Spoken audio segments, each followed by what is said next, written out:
Tax. It's not everyone's favorite subject, but all of us pay it. On the things we buy, on the money we earn. Society as we know it can't function without it. This is how it's supposed to work. A company makes a product, people buy it, and the company makes a profit.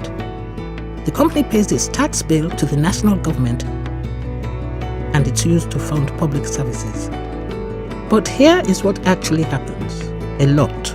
Rather than pay their fair share of tax, companies find technically legal but sneaky methods to avoid it, sucking the lifeblood out of countries and leaving governments without the money to pay for schools and hospitals.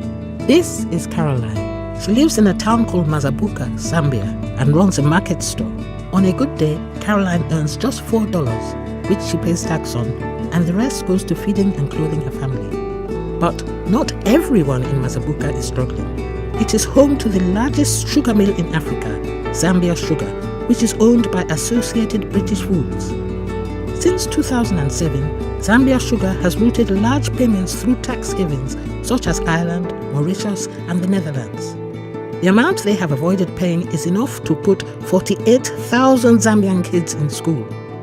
Dodgy tax practices like this have helped this one company drain an estimated $27 million from the Zambian economy since 2007. In fact, in some years, Caroline has paid more business tax than Zambia Sugar. Yes, you heard that right. A market stallholder paid more business tax than a company that has made profits of $123 million since 2007. This tax-free existence isn't just about tax haven deals. Governments in many poor countries are giving away unnecessary tax breaks to big companies. In low and middle income countries, tax breaks total a staggering $138 billion. What could $138 billion pay for? Well, let's start by ensuring every child on the planet receives a primary education. Then we could meet the international targets to reduce child death rates, improve maternal health, and tackle infectious diseases. And finally, we could invest in farming and food production to end hunger in the developing world. We'd still have over $25 billion left over.